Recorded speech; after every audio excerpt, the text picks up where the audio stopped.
I have a tip for Ericsson on how he can face Haru. Because he said, I'm really sad that Haru left. Buddy, you said you want to go to U Masters. That's how the trajectory works. ERLs, U Masters, LEC. Boom. That seems like a simple path. But is it a simple path? It's about setting goals, you know? Okay. Yeah. What is the goal now for X7 though? Beat X7. No, what is the goal for X7 now? For X7. Yeah. Okay, so we talked a little bit about this earlier on in the pre-show as well. I think it's a really rough period for X7 because they haven't had a lot of practice together. Tempt came back after their official first day last Monday. Then they had to play with Slowq. Then MC steps into Haru's shoes, which is really difficult to fill because they're stylistically two completely different junglers.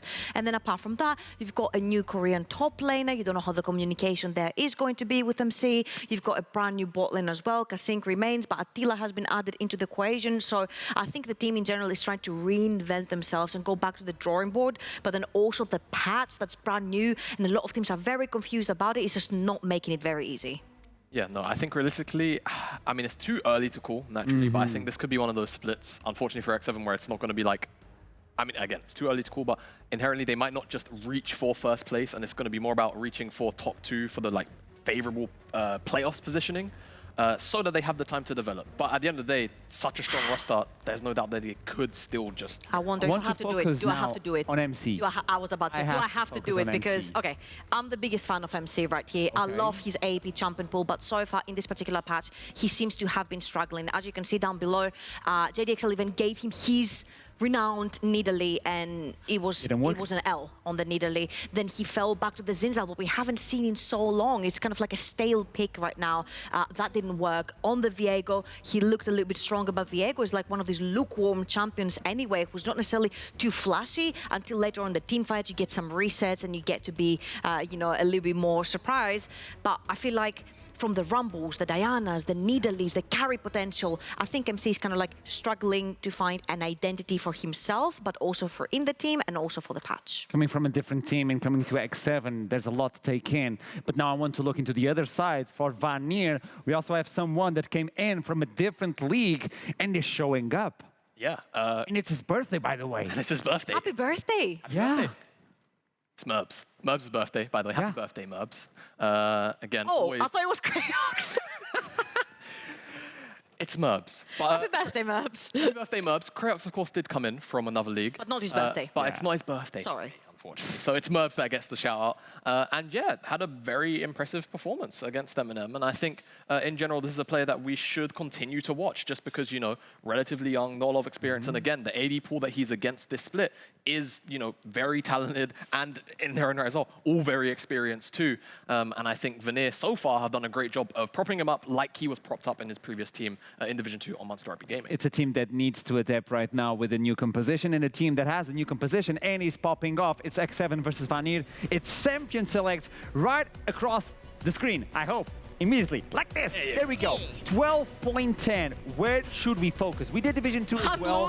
Lulu. Yeah, so I think like the previous patch and what we were starting to see on Monday was kind of like Lucian, Wukong, and Talia are still like the permabans on red side. But now we might start seeing some Lulu bans. If you're on blue side and you don't want to first pick it, it's probably going to get banned. And if you're on red side, expect to see more of that. But also the Gangplank is one of those champions which has started to continue to rise after 12-9 as one of those picks which continues to be super aggressive. Also, here comes the question, right? When Attila and Kasink pull out the Senna composition again, like the Senna Karma that they pulled out, Senna Seraphine could possibly come out now with the durability patch. These champions are actually pretty strong and not dying underneath a tower. Maybe we could see something like this again coming from X7 because we saw that they focused more on having a strong top side of the map and they're like, cool, later on our bot lane will come online as well and we will be unbeatable. Yeah, and there's a lot of top lane focus here from Vanir. Gwen, Gangplank, I wonder if they're going to go for a... Welcome to the NLC, JC. There's the Talia, and welcome to the NLC, JC. But Lulu going to be left up. It's going to be the Viego priority for MC. And now I'm curious to see whether or not we're just going to see something like, you know, Lulu hyper carry just for the sake of, you know, Viego doesn't necessarily have the best backline access. He has to be enabled by other champions to get on top of people. So, you know, having to dive into Kog'Maw Lulu can be a little bit oppressive. I think it's an opening we saw on Monday, which was actually fairly successful.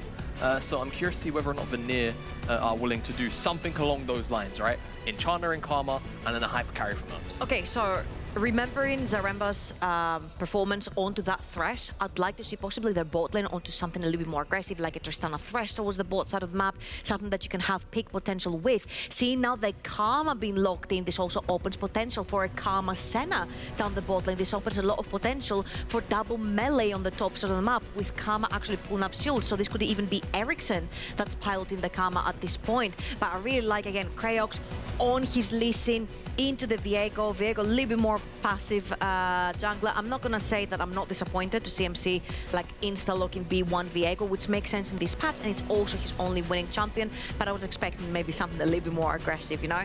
Yeah, no, me too. But I think this is it. Just deja vu? Probably makes a little bit. Yeah, deja vu. And we're going to get the Gnar alongside it. So X7 are holding onto their bottom lane. I think this is kind of smart because now I think Vanir are probably going to have to ban away Senna plus something else. Otherwise, they're going to deal with a very irritating bottom lane. Ericsson, those. But will he have a Pantheon and will he have a Kayn? Those are the other. those are the ones. That's man. He's going to forget. Where's the Kayn? Nobody knows. Nah. Okay, listen now. I'm Kayn. sick of the harvest. I'm sick of the harvest. You need more. Pick it into Talia. Stop banning Talia. Stop banning Talia. Pick it into Talia. Okay. Full stop. Ooh.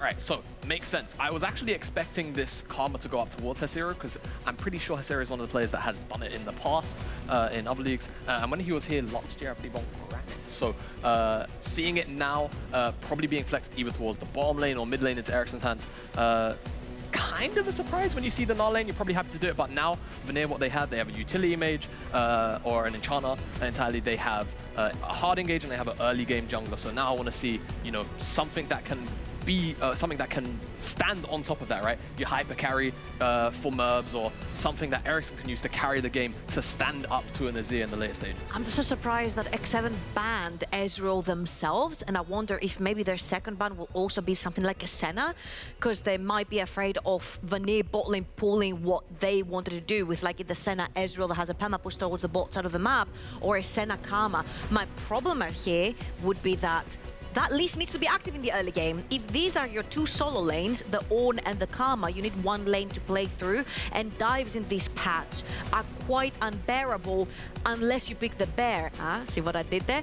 Which turns off tower, so you don't care about the damage coming through. So right now, I would like to see this Karma going all the way down the bot side of the map and maybe give something to Ericsson that you can play around together with the Lee Sin, something like a LeBlanc of some sort, something that you can have playmaking potential with. They deviate themselves to look into the AD carry. They want to protect that mid line, even though they already know who's going to be their mid laner. They're going to face off versus the Azir, but they're trying to hold that one for the last pick. So it may be a surprise coming in for X7. Coming in from X7, what are we expecting for the bot lane? Because Kog'Maw is Senna still Seraphine, available. anyone? Senna Seraphine? Wait, it's the same? We're going back? Kog'Maw Lulu, anyone? Senna could work here. They already have consistent damage from Tempt on Azir, so there's no reason not to. And I think, yeah, you probably just look at something like Tom, or you look at something like Sion, just provide yourself a true frontline. I think Sion would probably make the most sense here. I think you're running into the possibility of getting pretty like heavily poked out if Karma ends up in the bottom lane. Once they see that lane, then Ericsson will still get counterpick into Tempt either way. But I think it's probably what the composition needs. They need a little more guaranteed hard engage. You know, Vanir did a very good job of banning away the Leona and the Nautilus, but they need to find something else. Or they could go the route of Veigar, which, I mean, this is probably going to be fasting Senna with farming, with fasting, with a farming rather, Veigar. And that can be a bit of a nuisance to the Xayah, because she does sometimes want to step up a little bit to get the feathers down, and she pretty much always has to use the ultimate to go over the event horizon. So that's actually a very potent tool. And I think some of the mobility champions now that have shown up, the LeBlanc now on top of that on the R5, next to the Lee Sin can really be, no pun intended, caged down. Okay, I'm going to look into you, the seer of the desk. What do you expect from this champion select? Who's going to take it?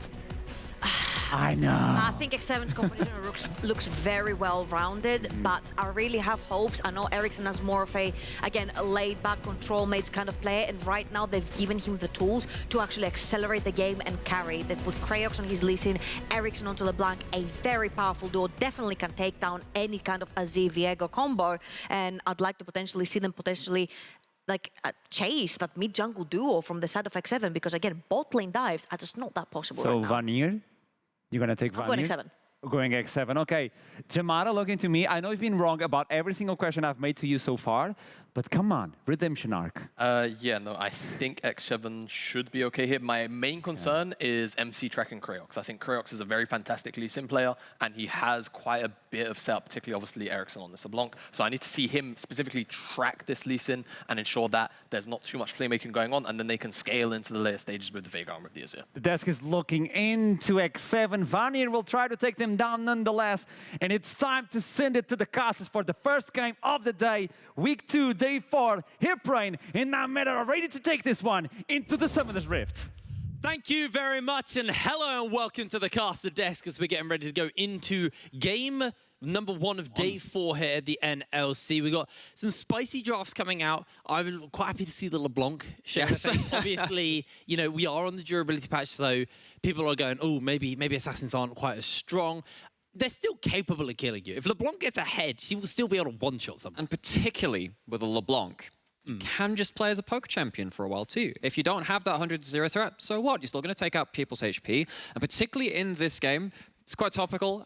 We like to make sure we have some fanfare before we go live for every broadcast. We made a joke video about how bot lane's just dying to AP assassins heading bots. Like, you said you'd stay away. I lied, as I always did. And this LeBlanc this game, with the Lee Sin, has that winning mid-jungle duo, goes into a Karmazai, which is very good at chunking away HP. I think if Vanir are going to come out ahead and come ahead with their draft, it has to be through these giant movements, these migrations down towards the spot lane. That's where I'm looking first.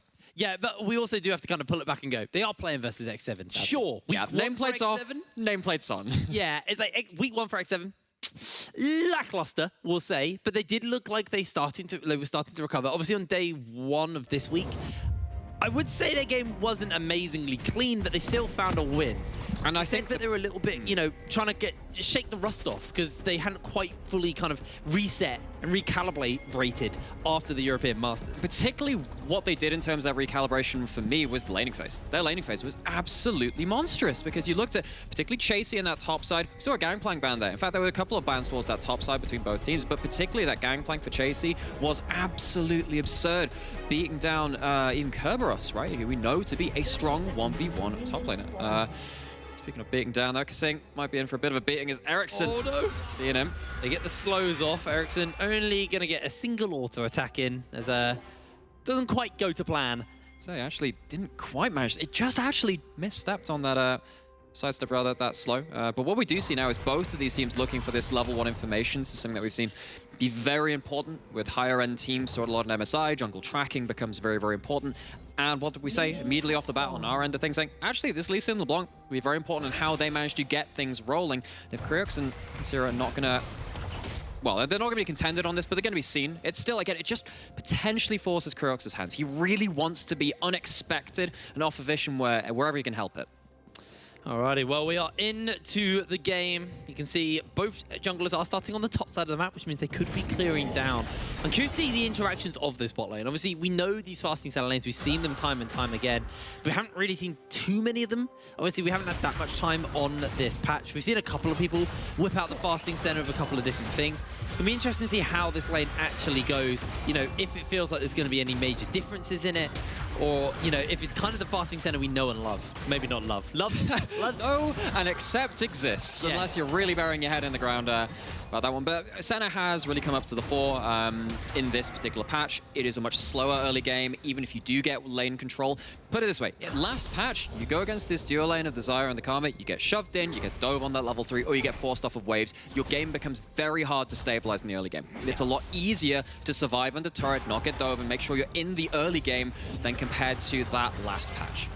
Well, there goes the cage by Attila to make sure not going to get too heavily traded onto.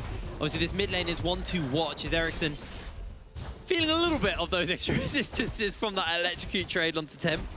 But, you know, we are only level 2. It is only early days, but I am going to keep my eyes on Ericsson because I think this isn't a lane you can just sit back in. Well, you do need to be very proactive on this LeBlanc here. Otherwise, you know, you're into a Azir. He'll just mega shove you in, and you'll do nothing.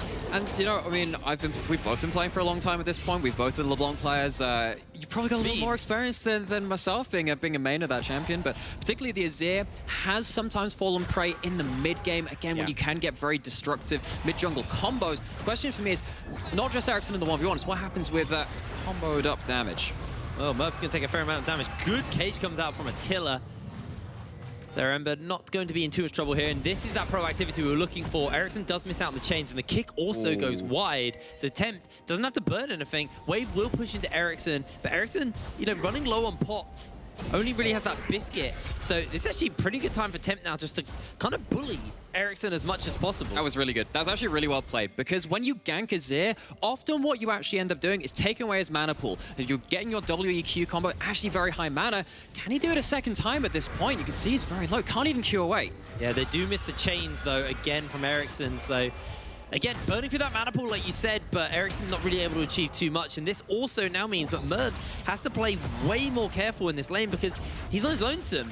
And X7, luckily, are going to be slowly pushing this wave into him so he can get the scraps of what gets forced towards him. But you can already see, looking at the farm leads, it's starting to build up in X7's favor bot side. It's not often we return to things that we've said at 4 minutes into the game, because we're talking about, okay, Vanir probably need to start making these big map movements, use their winning mid-jungle 2v2, that pushing bot lane, they have to make plays happen around the map. They tried to make something happen in mid. They're trying to go towards bot now again. Kriox trying to use this window of time. Look for the kick, not going to land it. It's just a... It's a comedy of errors, unfortunately, from Vanir. Every time they go for these ganks, the move itself isn't wrong. It's just the right play. Little plays going wrong. They miss out on those key abilities, and then that's it. They burn maybe some mana from the enemy team, but that's going to be all they're going to be able to get. On the other side, MC's recognizing this constant action from Kriox and is moving in, stealing away camps. Has been spotted out by that ward. Ericsson has plays down, but there is a lead building up between the junglers. So there are so many implications from this, because I look at this composition, I say, actually, if you don't do anything early as Vanir, and they have tried but have failed, you are falling behind in your immediate power that you can really put out. And there's an opportunity cost. As you're saying, you're losing waves bot when your support roams away. You're losing camps when your jungler moves out from his own jungle too. X7 picking up the pieces. And honestly, this is something of a hallmark we saw from the spring iteration of this team. I'm thinking about some of the games that they played against even their first game versus Karmine Core in the group stage at EU Masters. Played very well on the defensive. Having to play on the defensive again. Blowing summoners this time. Good flash coming out from Attila to make sure they're not going to get caught into Mervs. He just eats the snare, and that's kind of going to be it. It's Kriox just going to jump over to the dragon and actually look to start it up here, but interesting choice considering the pressure that is actually being kind of not really gained for Vanir. So it's not like they're working too hard of a pushing lane here. Wave will shove in, but Mervs realistically just wants to reset here. So Kriox gonna finish this dragon up, and MC didn't really have a good read on the players. Mervs almost gets snared up. Dragon will be secured for the side of Vanir, so at the end of the day, they're gonna be okay with that. But you look at the side of X7, and even at this point into the game, where you look at, okay, again, this bot side of the map, which typically you're expecting to make plays, you're losing something. To only lose one dragon, X7 are actually very happy with how this game is going right now. I mean, have to see, of course, what happens around, particularly the Herald. I think that feels like it's not the last chance for Vanir to do something. It's not like this team comp completely falls off a cliff. But once you allow Veigar to get out of early lane, and they're already ahead in CS, when you let this Azir set up around an objective, Vanir's options and their strengths aren't really on the same level of power as they are in this early game, which they're currently not capitalizing on. Yeah, I think you got to keep in mind is LeBlanc can be strong late game, but that requires LeBlanc to actually, you know, be ahead to be able to translate that lead from lane into the rest of the map and kind of set a team up and then be relevant. But hasn't really been able to do too much there. Bot lane, like you said, CS lead is starting to build up, and Attila relatively unchallenged. Kasing just collecting souls left, right, and center as well. I do have my worries because you're playing to likes of Veigar, infinitely scaling. You're playing into Azir, not infinitely scaling, but a scaling champion. Not as close as it gets for people who don't actually have a stacking mechanic. Exactly. That's actually going to be a big problem for LeBlanc as well, because LeBlanc, yes, does poke out. I'm actually wondering when you have the Aerie likely going towards something like a Leandries, that tends to be what Azir goes towards now. If you actually jump into the Azir and he gets a Q off on you, even that play pattern, which in mid-game is probably what you're waiting for, gets a little bit dangerous to play around. And at that point, you start to have to think about, okay, if poke's not going to work, we can't play it slow. What do we do after that point? Do we have to find the Miracle Lee Sin on combos onto the backline? Again, we're already thinking about these extra modes of play that Vanir have to think about because they're not getting these early game leads to play through what the comp would really like to do. I see a rotation here from Vanir, being Zaremba up into the mid lane once again to see if they can find something onto Tempt. Temp's still got both those summoner spells though, and actually it looks like the rotation is to try and get some pressure here for this Rift Herald. Kriox will spot it out. Zaremba looking just to take out this ward for now, and feels like Vanir threatening is enough for X7 to just play respect there. Ericsson gets a cheeky electrocute trade-off onto Tempt as well. And Vanir, actually lovely rotations here because they've been able to force this wave in bot side, and Merv's now making his way up, so Vanir should have the man advantage. Okay, no teleport on Attila. Look at the Xayah, look at these fights. Intake coming in from Kriox. They get the slowdown. MC's going to have to Heartbreaker away for the moment as the kick gets eaten up by Kasing. And that should just be it for now. Mervs has made his way over. Wave shoving in, and Kasing actually going to get slowed down. Ericsson going to force the flash out. He's going to flash in himself and almost finds the kill. Ericsson finds first blood. Last tick of the Ignite. Damage calculations working out in favor of Vanir. And we did say, hey, honestly, this Herald looking quite important for Vanir. They need to find something around it. Is it an explosive fight?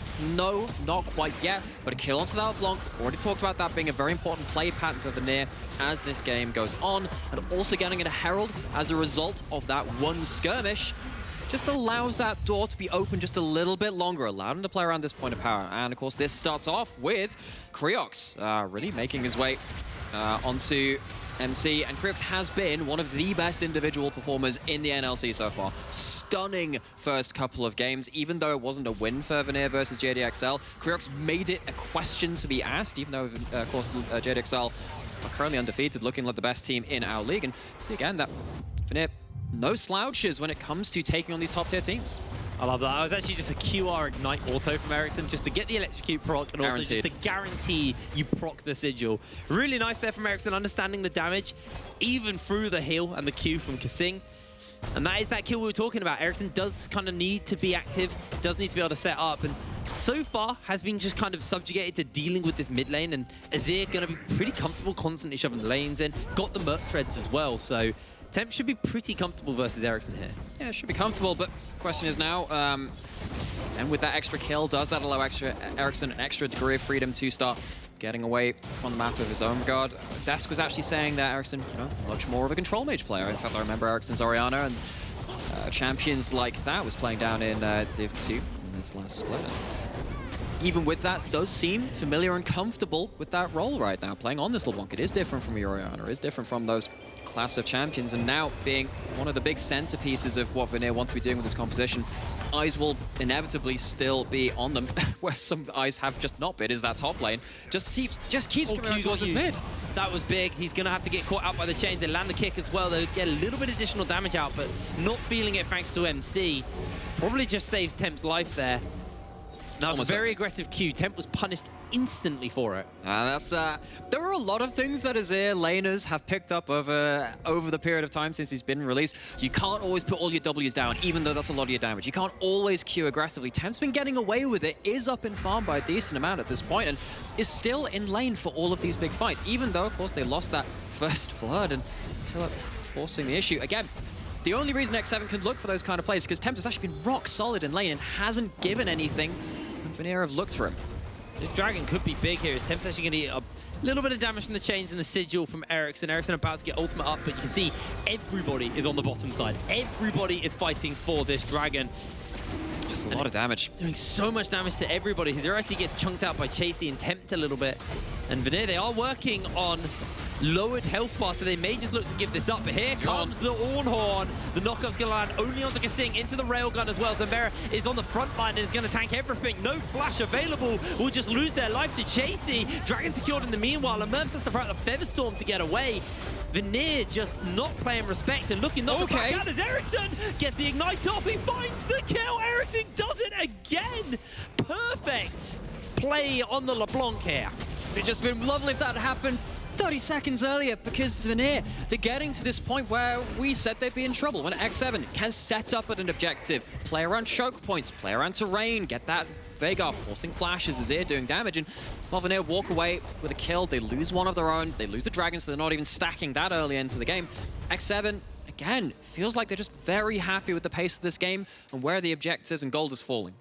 It's really big they got the Dragon as well, because it denies the potential for an early Soul from Vanir. It's going to be an Ocean Soul as well, so on a patch like this, on the durability patch, on a team that wants to be scaling, the Ocean Soul is going to be super impactful. The amount of sustain they're going to be able to get, and you know, you were talking about it earlier, if LeBlanc doesn't become the assassin, you can kind of default to the poke. What happens when you have Ocean? You have Ocean, yeah, you can't poke, as Zaremba just also getting poked out by Attila in the meanwhile, as Rift Herald's going to go down mid, trying to catch Tempt out on the reset, but Tempt's got teleport, so this is going to be a very, very hard force here for Vanir. Just a couple of plates. A little bit like a dead karma there. Yeah, that might just be a dead karma, unfortunately. Does look for the tether, has got a form to steal away here as Merbs misses out on the feathers, and MC actually jumped over the wall with a flash there on the two Merbs. It looks like Merbs just flashed over the wall to safety. Meanwhile, the charge goes off, and now Furiox and Ericsson looking to see if they can find a little cheeky assassination for themselves, but spotted out by the Scryer. Vanir, all they really gain is a dead support and a couple of plates. What were they even aiming for, though? That's what you have to go back to. And they were trying to, again, maybe use that Herald in mid, but also trying to secure vision. They're starting to lose that now. Again, I don't think it's the wrong instinct to say, we need these wards. We need to be able to jump into River. Honestly, we need to be jumping over River, getting behind this enemy formation, which can zone control so well. The X7, they're very on it. They don't let them do that. And again, X7, they're sad at 1 and 2, had a poor first week, but this is a team which we do rate very highly. These are our current champions. Yes, they had a bit of a duff week 1. They were dealing with players flying back and forth from career, but this is why we were saying they're still dangerous. There's still this team which feels like could really take down so many of these top contenders in the league and be up there themselves. I do worry looking at the items as we're approaching that 15-minute mark. You can see the Triforce, the Divine Sunderer, the Everfrost already in. Yeah, you've got the Gale Force. Yes, you've got the Frozen Fist as well available to Hizero, but like other than that, they're not really working with too much here. You can see there's a big deficit between the junglers, and MC having a level on Furiox. Remember, on this patch, all those extra resistances go with levels, so levels are very valuable, more so than, you know, previous patches, just because of how much tankier every level makes you. And again, if we're going to bring this back to certain people's perspectives, it stops your big burst combos from your big engages, from the Ornn, the Lee Sin, the LeBlanc jumping forward. LeBlanc on her own, not going to have that assassination potential. X7 have a very stable position on the map right now. They're going to have a point where they can just be very happy with their individual lanes. When they start grouping up, they actually don't feel like that under that much threat. And even if they are, they have the center to bail them out if worst comes to worst. So Vanir, now you have to start playing around with some more unconventional approaches to these. I don't think it works for Vanir if they go towards a grouped up X7. I think that's where they end up losing a lot of these players. But what other options do they have right now? Looks like X7 going to get themselves a free Herald, which is something which Vanir don't really want them to have. No, it looks like they're not even going to attempt to try and have a choice. They don't want to have it. They were caught, you know, on a bad reset there for Vanir, and that means X7 are going to be able to pick up this Dragon. And it does feel a little bit like, you know, our previous champions, well, our defending champions have kind of got over that slump, have recovered and looking a lot clean. This game so far looks cleaner than what we saw in game 1 of this week.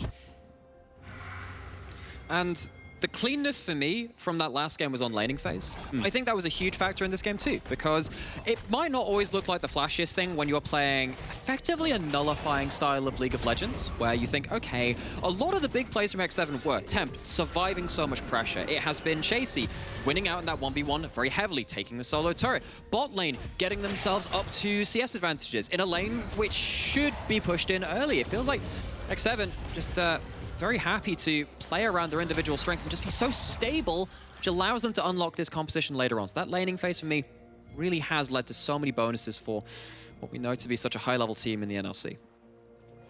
You see Merbs have to pop the Gale Force. Dragon spawning up in 9 seconds, and Vanir, they still have this on. They still have this teamfight capability, but the scary thing is Chasey's gnarred out, so they have to be super careful about just getting slammed into a wall. Will run out soon as Merbs still trying to collect this farm underneath the tower. Has the cage thrown down by Attila, so basically free poke as well to follow up.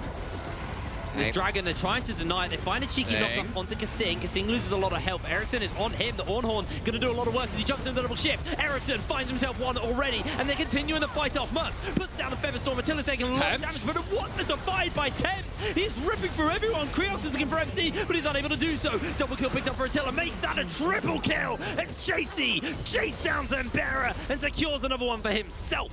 What started off as what seemed to be a great position for Vanir is just going from back bad to worse. Ericsson, he's in so much trouble. Able to use a little bit of the movement to get away. Attila can't quite catch him out as Ericsson is going to jump over the wall.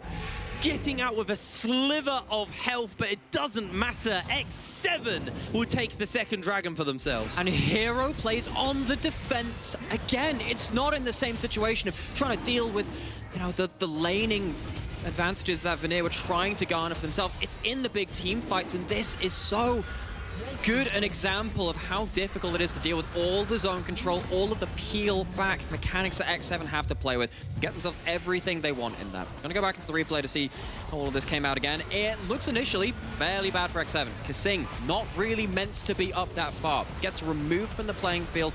Not too much of a second thought, but at this point you think, okay, take it down the center, that's awesome. Yeah, well, Tempt still has a massive amount of damage. Attila gets a second cage down, gets to peel off that Lee Sin from cleaning up the back end of the fight, and X7, really, really impressive stuff on the defensive foot again. Yeah, really nice. We are seeing, you know, Ericsson have his glimmer of hope. This is the star player right now for the side of Vanir on this LeBlanc. Able to do a lot of work, but I think it was a bit of scattered calls there. I think if they decided to focus MC and take him out and then continue the fight, that might have gone a bit differently. But Ericsson decided the easiest path, one-shot Kasing, take him out. But unfortunately, Tempt, just really, really good flank. And I think more than anything, it comes down to just the vision. They weren't aware of where Tempt was. They were caught off guard because of the vision. And X7 just punished them for it beautifully.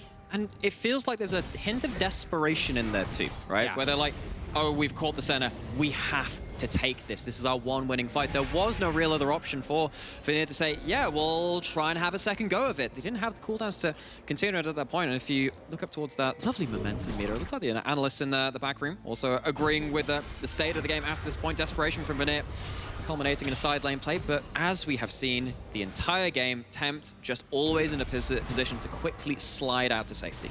It's very hard to catch this Azir. The Herald's actually playing that well, certainly. In the top lane as well, and X7 looking at some pressure up here. Vanir though is on them to try and defend. Obviously this tower has already fallen to Chasey, so it's that tier 2, you know, that one with that extra gold in the pocket. Zero not quite close enough, does have teleport if they decide they want to throw them down. It looks like Vanir, they're gonna stick their feet down here, they're gonna try and look for a defense. Zero closing in with that Ornhorn available, but it looks like the charge is coming out no matter what. The tower though will hold as the railgun comes out. The tower gonna be able to survive another day, but here comes the Ornhorn from Hazira. Gonna get the knock up onto just MC. MC being chased, Heartbreak away, chains are on, loses a lot of health, but Tempt's able to come over the wall to make sure his jungler is out scot-free. And Vanir, that's going to be all they're going to be able to do while their mid lane tower falls. Because that was potentially a moment where they could pounce. Because when you push in very far across the map, where you say, okay, the first tier turret's down in that top lane, but the second one's fairly deep in, you're actually walking over areas of the map as X7 at that point, where you don't have wards. We talked about where that vision was so important in that dragon fight. Potentially, Vanir could have picked someone off or get themselves an engage as X7 pushed too far. Vanir couldn't find that answer. They committed to it, and they lose 2 turrets. Well, not the 2 turrets, actually. The top one didn't fall, but they managed to lose that mid lane and turret. Still got the Herald charge on the top side. And Vanir, again, feels like they are just running out of options. It seems so inevitable after those early ganks and those early roams didn't work out for them, and they're struggling to piece together those unorthodox, more smoke and mirrors plays to catch X7 off guard. They've been so poised this game so far. Yeah, X7 definitely playing very crisp. And Vanir, you know, they did draft into this. I think there is that to say. It seemed like they understood their win conditions. Well, they tried to play through it. Yeah, exactly. Yeah. It's just, you know, little misplays. And once again, Tempt, honestly eating up so much attention of Vanir and not really being punished for it at all. There's that pink ward down there. Tempt's going to step up, and it looks like maybe now's the time for them to pounce, but they're not completely content on contesting anymore, as MC making his way over, spotted out on the vision, but Vanir, they're just gonna have to back off because they are now the ones being hunted. Ericsson overstaying a little bit about that here. vision. And oh no, Creox has to jump away. MC misses out on the tether. Teleport's coming in. So they bring in Chasey, catching on to Hazira, who's able to move away for now, and it looks like X7, they actually want to turn the tempo up a little bit here in this top side. They don't really have the wave to work with, though. So it looks like that's just going to be it. A bunch of teleports used and nothing gained. I mean, at that point, X7 are just sat there saying, well, you've used your teleports, you've used your one real X factor to try and, again, break open these formations. But what's going to happen after this point? Got a dragon coming up in 30 seconds. We have vision control established by X7 actually on both sides of the river at this point. They've returned to that top lane after the earlier Herald charge, put down wards at that point. That allows Chasey to push in, control that side of the map. Then they go in, go towards this bot side, and Vanir really don't have many options left. Oh, Krios just about dodging out there, but he's lost so much health already. Shield's coming in from Zaremba just to make sure, but the Ornhorn's coming down. They've used the chase, they've used the knock-up. The CC chain's big, and Attila has to flash away. Krios not going to follow up for now, but Ericsson coming in on the flank. The cage is down, that's big. There's Chasey also coming in, but his Gnar bar's almost filled up. And it is going to make life super hard for Vanir to step into this Gnar They're here. into a choke now. Look at this, they just cannot enter this river. The soldiers are there. That's going to be the garrison of the river. X7 putting down. Looks like they're still wanting to commit to this. I don't know how they can't. There's no way Dragon goes down, and Vanir, it just feels like they're rolling over because they can't deal with the zone control X7 have put together. And X7, I mean, we've talked about Tempt a lot, but that's also Attila putting down the cages. It's Kasing making sure that the roots are on target, and there's Qs are keeping people topped up, and they just shut the gates on Vanir. It's not an explosive game, but it is still dominant. It's still actually very high level. X7 not giving options to Vanir. We're talking about this at a couple of objectives now, saying, oh, they don't really want to give this up, but how the heck do they contest? Looking at this Baron now, Vanir don't have those teleports, they don't have a Call of the Forge God, and they don't even look like they know it's going down. Well, it feels they have an inkling, but they're too slow. They're too scared to step up. And there it goes. Baron, Nasha taken down. Chasey comes in with a Gnar, not going to land it. And Vanir just left scratching their heads going, how do we come back to this game? They've been asking that for quite a long time at this point. In X7, they get themselves that last dragon in this phase of play. This comes from that vision control they set up. They get one kick, looking towards Kasing. Kriox has to flash out. He can't even get the insect. The CC chain's too big. Ericsson comes over the wall. Tempt has to use the stopwatch. The Ornhorn comes down as well. Kriox able to survive for now. MC gets knocked up. Ericsson's back at the wall. Flashes over. Mervs has only just joined into the fray as Ericsson jumps back into the wall again. Big old jump coming in. But Attila comes and brings the damage as Ericsson's just about able to survive for a little longer, but Attila will still take him down. And X7 continue the chase. The cage doesn't quite hit. Mervs full HP though as Tempt is coming in on the flank. This could be huge. That divide may just end the game. Tempt's coming in, already used it. Gets the Tempt, gets one for the moment as Mervs gets the feathers. He gets himself another kill as Mervs is going so low. Zero's able to survive thanks to Kriox. They get the knock up onto MC, but his Heartbreaker is doing too much work. Kriox being chased down, the special Maw into the cage, into another kill as Chasey takes him down. Railgun will not finish off Mervs as the inhibitor will fall down. It's not just going to be the end of the game quite yet, but X7, so clean, so poised and Vanir, they actually gave it a good shot in that last fight, but again, the weight is just so hard to carry from this kind of disadvantage. X7 don't even feel the need to reset. They get to push in yet another wave with that hard-earned Baron buff and get to turn onto the map. It does feel like that last phase of play seems to be the last gasp from Vanir. Really not sure how you can last out Baron buff from it's already such a oppressive team. There was a moment from Mervs there, but Mervs just wasn't here in the fight. Look at him on the map. He doesn't get here until it's way too late, and by that point, his team are chunked. There's nothing they can do. And that's a really good point to bring up, because they could have probably stopped and taken that mid lane out of turret. They maybe could have left on to push in on the top side too. We talked about X7 kind of forgoing those resets after this play happened. Well, what happens actually if you give up 2 outer turrets on this side? Probably wouldn't be that much from Vanir, but it's still a little bit of golden pocket. They try and go for a high roll, and they get punished for it. That feels like the story of Vanir's game. They've gone for the more aggressive early plays, but X7 playing so well on the defense, and even with Mervs having one of those, we haven't seen the Gale Force Sire for a little while. It's good to see it back, being able to reposition those feathers. Nearly comes out with that great end to a team fight, but just can't quite do the heavy lifting with the amount of gold he's got in pocket. Maybe if that had worked, there was a world where Mervs could have come back, but maybe it just wasn't quite close enough. Has now got the Typhoon upgraded. Oh yes, the ornaments. So the ornament is an area, but I mean, would you take half an item over infinite scaling? I think I would probably take, you know, the gold lead, soul point, Baron, but that seems to be a little bit better for me, particularly because it's all well and good. Zaya has items, has Ornn stats, but how do you hit targets between the cage, between the Azir soldiers? Mervs has only really had one chance to do damage in this game, and credit to him, he actually ended up doing that. But again, it feels like every fight has been X7 just taking advantages without it needing to be explosive. Yeah, it just feels like, you know, this game is coming down to just execution. it's not, oh, assassins are useless because the damage, like, because of the played better. ability. Didn't It's give just it the angle. playing it very smart. Yeah, absolutely. They're trying to hold on for as long as possible, but you are dealing with a team who have so much zone control and a pretty serious amount of siege capability. As the call of the Forge Gods coming down, this might be their moment. They find the knock-up. Ericsson's instantly rooted out. Kassin going very, very low. Ericsson's going to have to be able to jump away to safety, shield him from Crux as they're going on for Mervs now. Mervs is all on him, putting the feathers down. MC's losing a lot of health, but the soldiers just answer back from Tempt, and another inhibitor will fall down in the meanwhile. X7, it is just crisp, it is controlled, it is not flashy. It is just superior play, but it's getting them ahead in this game. And it's actually very impressive to me that they're doing this with a new top laner. Chasey coming in, wasn't here in spring, comes in for this split, and already has been left alone on those side lanes, which can be notoriously hard to play towards. Has that now, has the winning lane matchup, and has now a Flame Horizon over Hesira. Hesira, of course, been in the NLC for such a long time. Chasey making his debut with just a few games in this split. The next 7. Really playing as though they've been playing together for such a long time.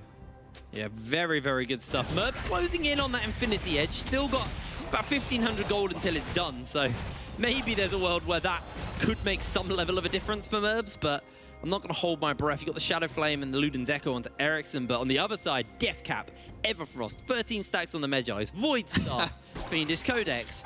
I mean, Attila is just enormous right now. And, you know, credit to him as a librarian of Medjais myself, I very much like that item. This Veigar has been so oppressive. It's walking at him with the move speed advantage. That's actually really clever from Attila. Just like, I will run you down if you don't use your ult. Let's see what you got. Now, you actually don't have that sigil to, or rather the Mimic, to get the big trades off on this next wave, and it allows them to approach with just a little bit more safety. Just absolutely no damage coming out, as well as the last inhibitor tower shall crumble here to X7. It's going to be on Vanir to pull off a bloody miracle.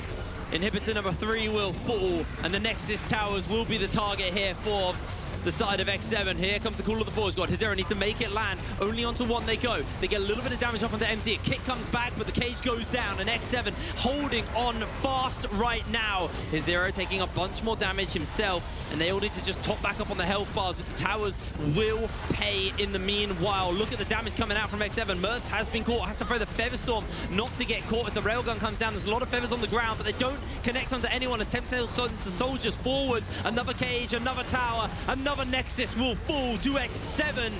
As Vanir, they just fell apart in this game. They had nothing in the tank.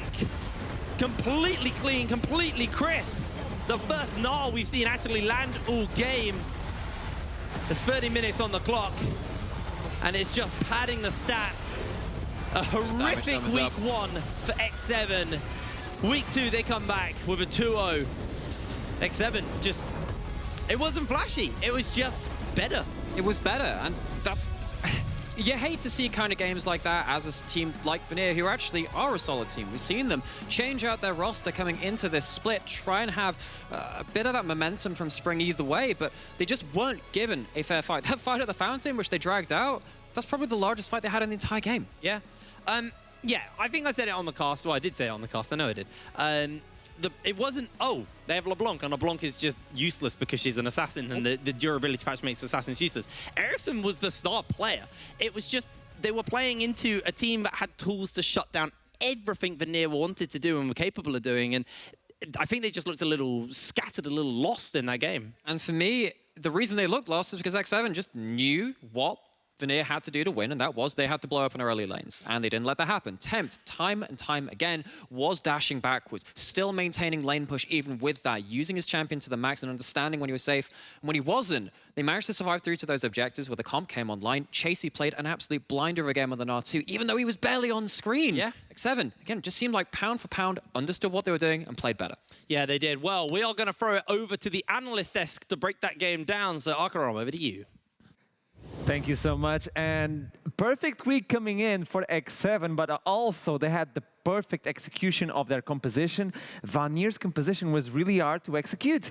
It's really hard to look into this game and say Vanir had a shot. Okay, I don't necessarily think it was hard to execute. I just think they had very, very small windows where like this LeBlanc needs to be 10 or 15-0 by minute 20 and just run everyone down. Yeah, exactly. I think they gave them very small windows to try and snowball that game, which was pretty much just LeBlanc Lee Sin.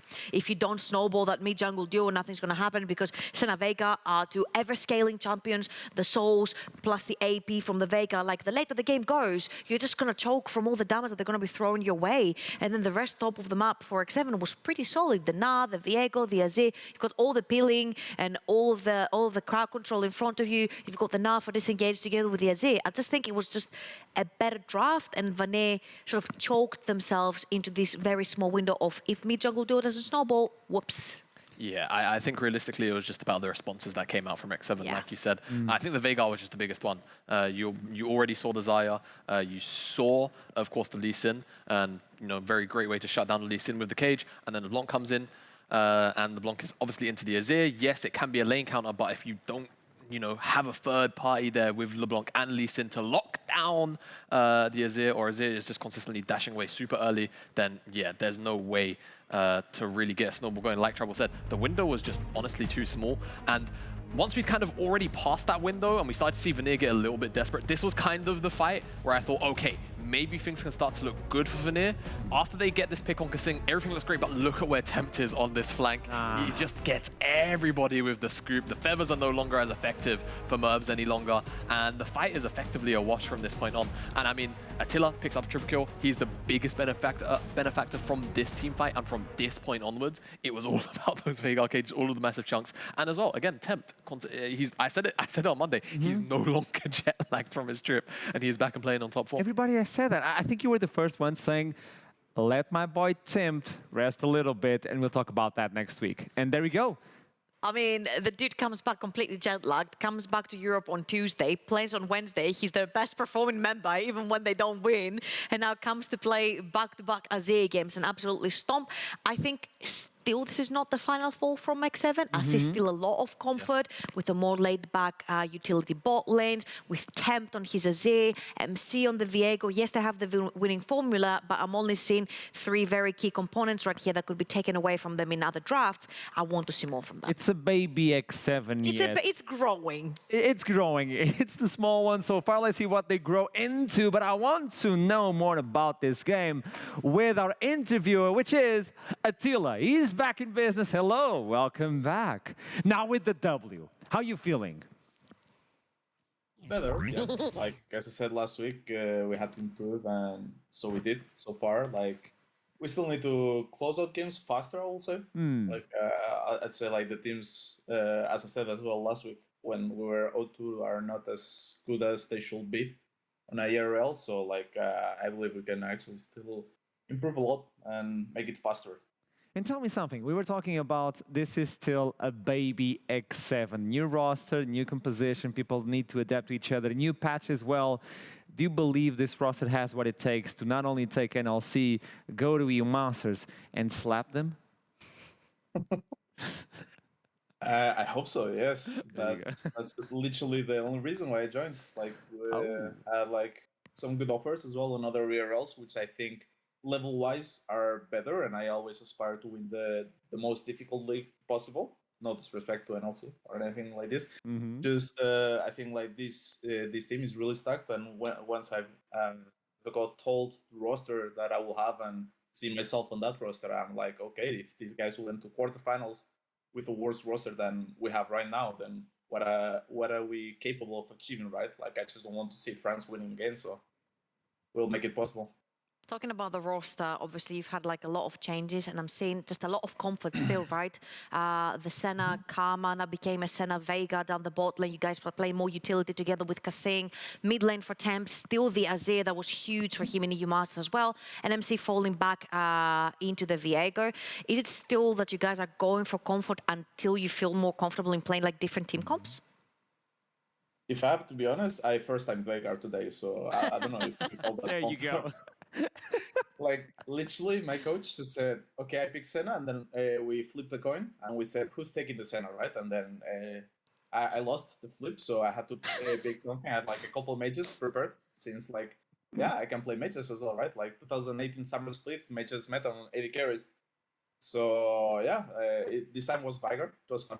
Like I had to go to World Pros to know how to build it, but it was nice. Like I think so far we haven't shown many stuff. Like we kept repeating a little bit of picks, but we're actually a team capable of actually expanding a lot of our champion pools and doing like some crazy stuff, and we're not scared of doing it. So. Attila, if I may, like, new patch, new life, it's a different breath of fresh air for the AD carries or even to adapt to new champions as you just showed with the Veigar. And when I think of you, obviously, like, there's the Ezreal, there's the Varus as well. I watch your stream constantly, and I know you like to poke from afar.